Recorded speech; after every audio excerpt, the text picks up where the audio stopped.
Hi there, and welcome to Lecture 1 of Unit 8, World War II. Today we're going to take a look at the road to World War II, what things were happening in Europe during the 1920s and 30s that led to such a quick repeat of another conflict that most countries in the world became engaged in. And after all these steps were taken after World War I to prevent this sort of catastrophe from happening again, why it was, how it occurred so quickly thereafter. We go and go and go again. Hard as I try, I know I can't quit. Something about you is so addictive.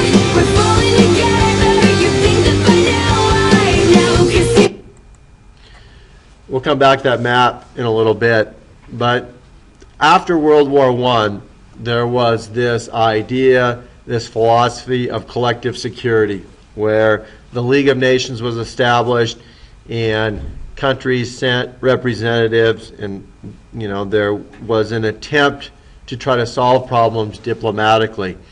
And the problem with the League of Nations is it really didn't have any enforcement mechanisms, and it could deal with issues between smaller countries, but when larger nations got involved, they kind of balked at anything that the League of Nations could do. And so it was not effective in preventing this next major conflict from occurring.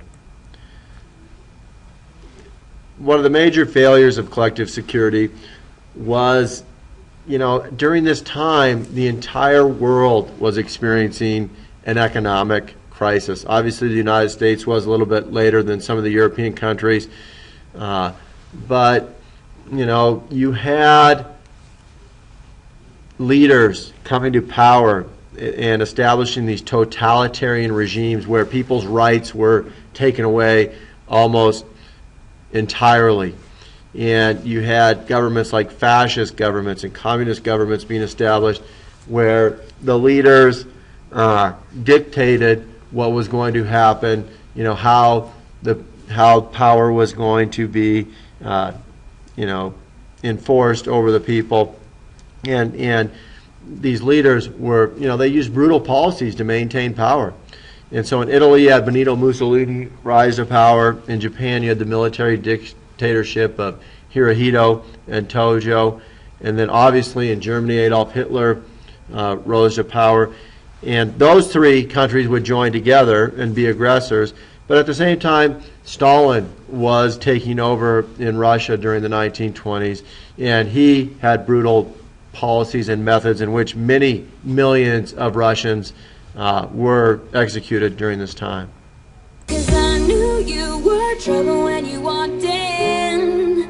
So shame on me now, blew me to places I've never been.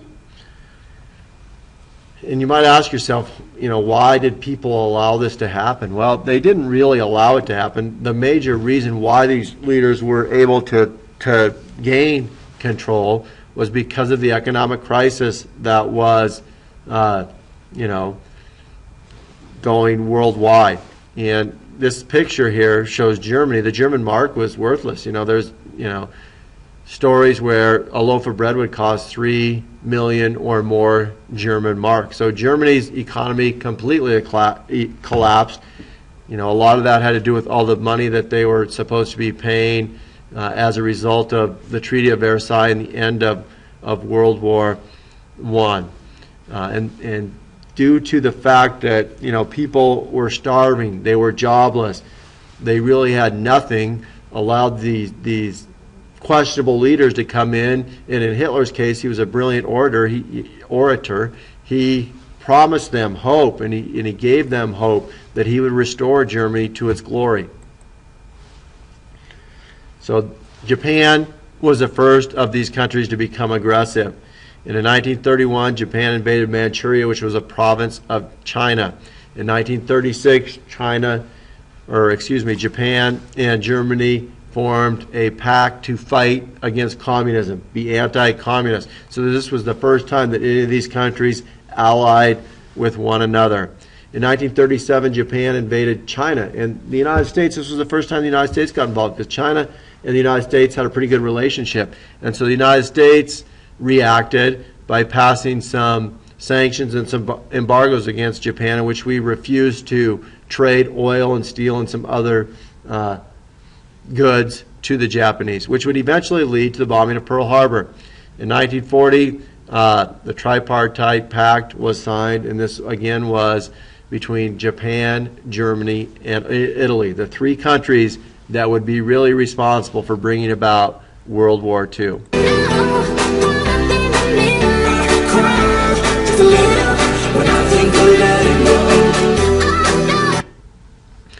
Italy joined in under Mussolini, and their first aggressive action was in Northern Africa. Northern Africa was viewed as very rich in resources, and so not only would the Italians be interested in Northern Africa, but also Germany.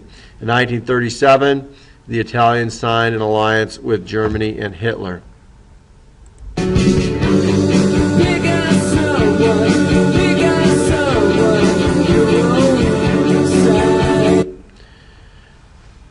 And last, we have Germany of the three. And Hitler had come to power in the early 30s, and he had secretly rebuilt Germany's army. Remember, as a result of the Treaty of Versailles, their army was supposed to be capped at 100,000 men, but this wasn't being monitored. So Hitler was able to build back up the army.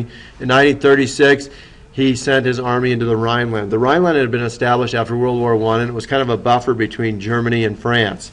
And the French were getting quite nervous as a result of this. In 1938, he took Austria, and Germany was, becoming aggressive, and Great Britain and France, the last thing they wanted was another conflict. And so they had this policy of appeasement where they were kind of giving in to Hitler's demands in order to avoid conflict. They were kind of looking the other way. They were probably hoping that Hitler, once he took back some of the land that Germany had lost as a result of World War I, that he might be satisfied. But obviously that was not going to be the case. Germany and Hitler wanted the Sudetenland, which was part of Czechoslovakia. And so the leaders of Europe got together and they held a meeting in Munich in 1938. And an agreement was reached there that Hitler would be given the Sudetenland, but he also promised in writing not to make any more territorial demands in Europe, which obviously he would not abide by. France and Great Britain knew that this was not going to work, and so they kind of had to draw a line, and they drew the line at Poland. They told Hitler that if he invaded Poland, that would be grounds for war. Stalin, on the other hand, he didn't like Hitler, and Hitler didn't like Stalin, but Stalin realized, he was looking at a map, and he saw the countries that Germany had taken, and Poland was next, and he realized that Russia's border, western border, was Poland. And so he probably figured that, once Hitler took Poland, that Russia was going to be next. So they formed an agreement, which was quite shocking to everyone. It's called the Nazi-Soviet Non-Aggression Pact, where Russia and Germany would attack Poland together. Poor Poland, they wouldn't stand a chance, and they wouldn't attack each other for 10 years. The reason why Hitler did this was he saw that the biggest problem that Germany faced in World War I was fighting a war on two fronts. Now that if they didn't have to worry about Russia attacking them, then after they attacked Poland, then they could concentrate on France. So they did invade this country together in September of 1938, and a few days later, Britain and France declared war on Germany, and World War II had begun. It's time to begin, isn't it? I get a little bit bigger than that. I'll admit I'm just the same as I was. Here you can see the invasion of Poland. You can see the countries that Hitler had already occupied: Czechoslovakia, Hungary, Romania, Austria as well.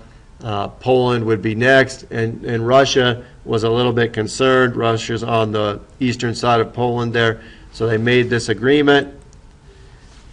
World War II broke out. Hitler's partners in World War II, obviously Japan and Italy were the two major ones. Also Hungary, Bulgaria, Romania, Finland, Croatia, Slovakia.